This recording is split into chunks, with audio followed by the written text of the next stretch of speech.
Oke, prinsipnya penanganan cedera fase akut. Tadi kan prinsipnya adalah pakai RICE, ya, rest yang pertama ya. Yang kedua apa? ICE terapi.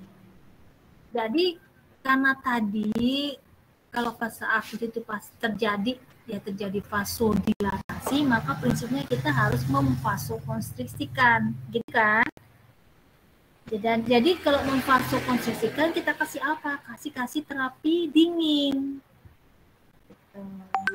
Agar pembuluh darah itu tidak semakin terjadi vasodilatasi, tetapi terjadi vasokonstriksi. Ya, jadi kita berikan es terapi.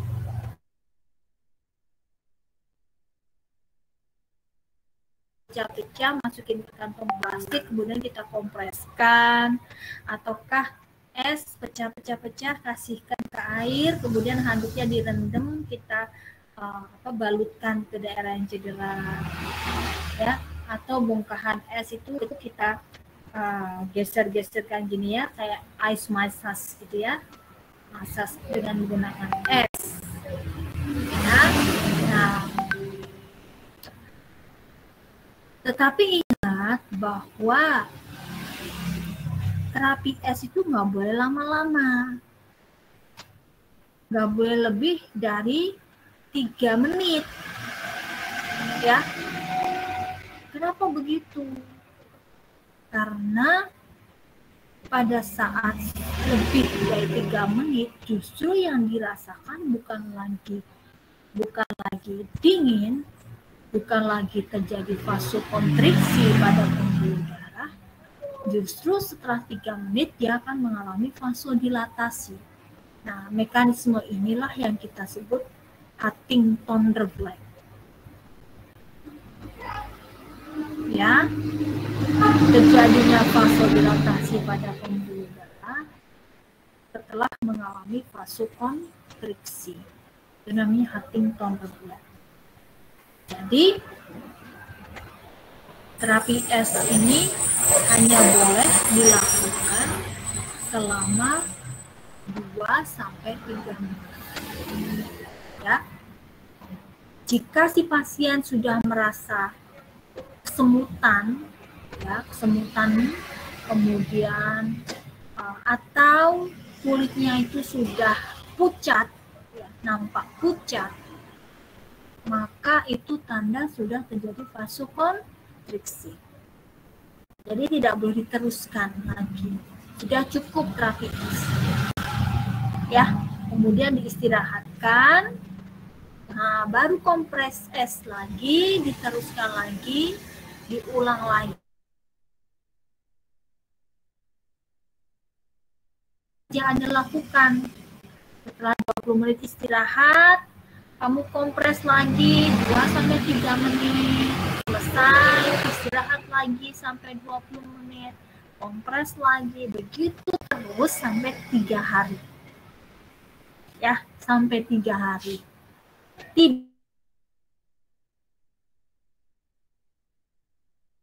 Nggak boleh dikasih remason, dikasih minyak apa panas, tidak boleh diurut, nggak boleh dipijet. Siapa ayo? Ya, yang keseleo dibawa ke sakal putu. Nah, banyak ya, masih banyak ya. Masas atau pijet itu nggak boleh, ya, karena pijet itu bisa meningkatkan pelebaran pembuluh darah. Ya, karena pijat itu kan ada gesekan ya antara kulit dengan kulit sehingga mengakibatkan efek mekanik atau gesekan sehingga muncullah panas. Nah, jadi pijat itu nggak boleh dilakukan di awal cedera. Ya, nanti tambah bengkak. Waktu dipijat emang enak, tapi setelah itu bengkaknya tambah besar. Gitu ya. Oke, itu prinsipnya ice terapi. And then, nah ini esnya ya, boleh pakai kantong plastik, boleh pakai apa namanya, kantong karet ya, banyak hal yang bisa dilakukan. Nah, yang ketiga prinsipnya adalah compression. C-nya itu compression atau penekanan. Maksudnya adalah kita membebat, ya, melakukan pembebatan menggunakan elastis bandage. Elastis bandage. Nah, kalau di desa-desa, misalnya di pedalaman kan susah ya dapat EB ya, dapat elastis bandage itu udah susah. Tapi orang desa justru seringnya menggunakan stagen. Si Mbak kan pakai stagen toh. Nah, itu boleh digunakan stagen. Ya, prinsipnya itu adalah pembebatan ini ya digunakan untuk mengontrol bengkak agar tidak terjadi bengkak yang berlebihan. Pembebatan ini dilakukan juga pada saat Anda sedang beraktif ya. Anda jalan, ini Anda mau jalan atau Anda mau melakukan makan atau minum ke ruang makan, ya kan kita turun dari tempat tidur kan, nah dibebat dulu ya. Nah, pakai elastis bandage, kemudian kamu boleh beraktivitas ya. Nah, itu harus agar bengkaknya tidak terlalu besar. Nah, ini ya, gunakanlah elastis bandage ya 24-48 jam setelah pasca cedera ya. Nah, tetapi ingat ya, pembebatan itu tidak boleh terlalu ketat, tidak boleh terlalu kencang karena bisa mengakibatkan gangguan sirkulasi darah ya. Si pasien akan merasa baal-baal atau kesemutan, bahkan nyeri. Itu justru akan mengakibatkan sirkulasi darahnya terganggu. Oke. Yang keempat, E-nya itu adalah elevation. Meninggikan bagian yang cedera itu lebih tinggi dari jantungnya. Ya, digunakan untuk mendorong cairan itu tadi, cairan bengkak itu tadi agar terdorong keluar, masuk ke sirkulasi, kemudian akan dibuang melalui urin atau feses. Ya. Nah, ketinggiannya sekitar 15-25 cm di atas ketinggian jantung. Ya. Ini berarti pasiennya harus supine lying, bukan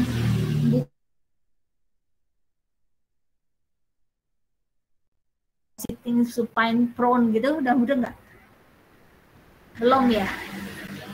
Posisi pasien supine itu terlentang, ya, terlentang, bukan duduk bersandar.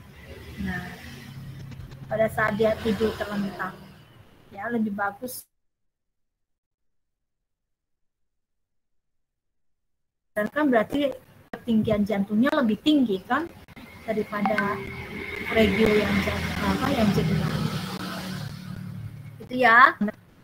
Nah, tapi ingat ya, harus menjadi suatu kehati-hatian kita pada saat kita ada pasien lansia jatuh, dia sprain ankle atau cedera pada ankle atau ekstremitas bawah sehingga harus dielevasikan kakinya. Hati-hati, apakah si pasien mengalami gangguan jantung atau tidak?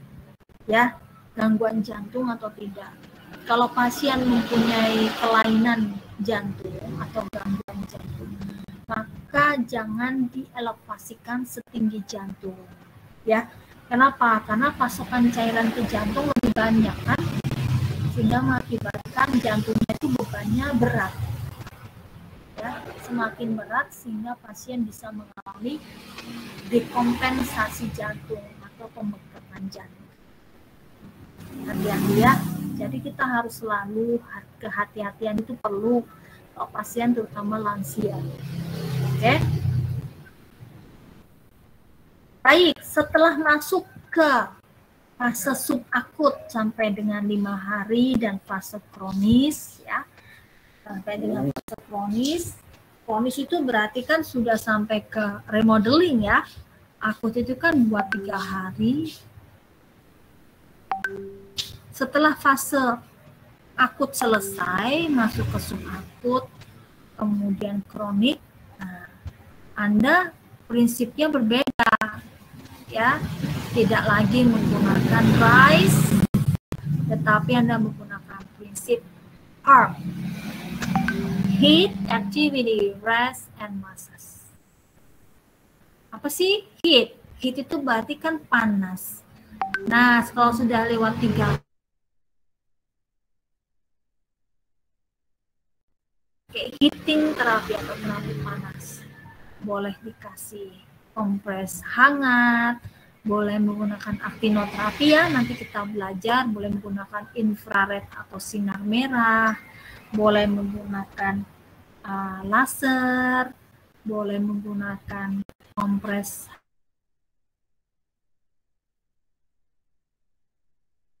Kalau sudah lewat dari fase akut, maka tidak terjadi vasodilatasi lagi, tidak terjadi vasodilatasi yang berlebihan. Artinya proses inflamasi sudah menurun. Ya, kalau sudah lebih dari 3 hari kan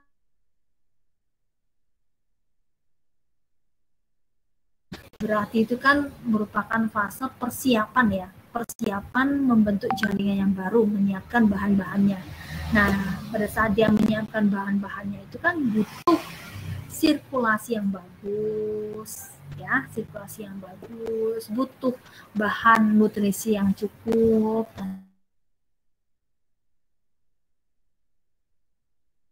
Ini digunakan untuk meningkatkan sirkulasi darah sehingga intake oksigen dan nutrisi untuk proses penyembuhan semakin meningkat. Gitu ya. And then activity, ini it means Anda boleh beraktivitas. Aktivitasnya dalam arti bagaimana? Lakukan latihan. Ya, activity itu artinya exercise. Ya, Anda melakukan exercise atau latihan. Latihan berupa apa? Misalnya latihannya strengthening exercise, endurance exercise, flexibility exercise. Anda boleh melakukan stretching, whatever, apapun boleh, tergantung tujuannya. Misalnya untuk meningkatkan lingkup gerak sendi, Anda melakukan exercise-nya, bentuknya adalah active exercise. Nah, itu segala exercise, activity itu boleh. Don't forget, jangan lupa rest tetap. Jangan melakukan latihan atau exercise yang berlebihan. Sesuaikan dengan fasenya. Sesuaikan dengan keadaan si pasien. Anda sebagai seorang fisioterapis harus ada rambu-rambunya ya. Ini nanti pasiennya latihannya, misalnya latihannya adalah squat. Oke, berapa setting? 2 setting, 3 repetition. Nah, itu kan fisioterapi yang ngerti. Kenapa 2 set? Kenapa 2 set 3 repetition? Karena fasenya begini. Tujuannya untuk ini. Nah, itu nanti Anda belajar begitu. Ya. Oke, and then massage. Nah, di fase ini boleh dimasas. Ya, kalau sudah lewat 3 hari boleh dimasas untuk meningkatkan sirkulasi darah, ya. Untuk mengurangi spasme otot, untuk mengurangi nyeri, ya. Spasme tahu spasme ya? Tahu spasme ya? Spasme itu adalah ketegangan otot, ototnya tegang atau ototnya kencang.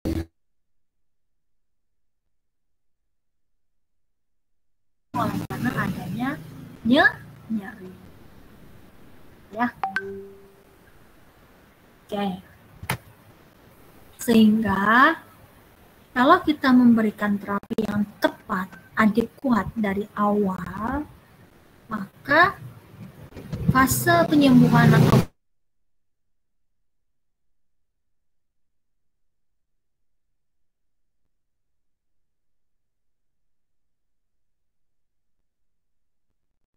dari awal orang itu trauma trauma itu pasti akan ada pendarahan atau kita sebut hematoma, ada kerusakan jaringan, ada inflamasi, ada peradangan, kemudian ada nyeri, karena nyeri itulah mengakibatkan orang jadi spasme, ototnya spasme. Nah, ini baru masuk proses perbaikan setelah dia masuk ke fase yang berikutnya. Setelah fase inflamasi, dia masuk ke fase perbaikan jaringan atau kita sebut konsolidasi ya. Nah, kemudian sampai dengan remodeling, jaringan ini akan menjadi maturation atau matur atau sudah layak digunakan ya, sudah.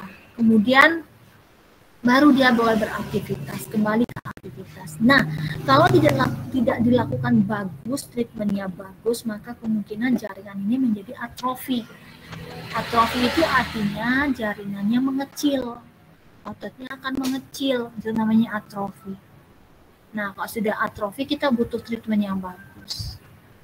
Ya, treatment ini, kalau treatmentnya nggak bagus dari awal, maka penyembuhannya tidak bisa optimal.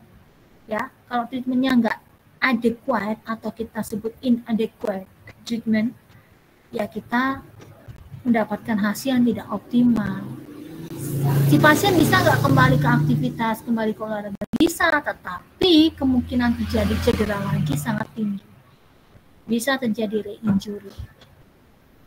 Tetapi kalau kita berikan treatment yang adequate, yang bagus, maka penyembuhan itu optimal, dan pada saat si pasien ini kembali ke olahraga atau kembali ke aktivitas seperti biasanya, maka resiko terjadi injury ulang itu sangat kecil.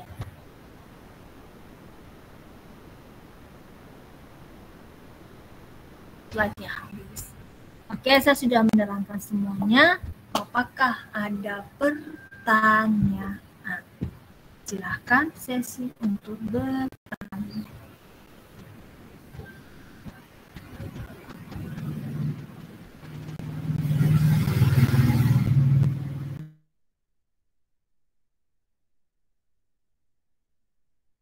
Ya.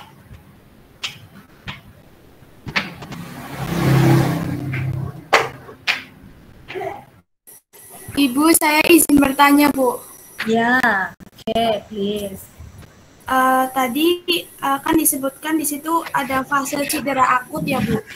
Jadi pada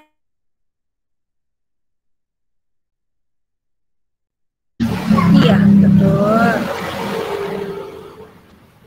Baik, Ibu, terima kasih. Ya. Fasenya kan ada akut, subakut, kronik. Ya, kalau kita bagi berdasarkan fase akut, subakut, kronik. Tetapi ada juga kita membagi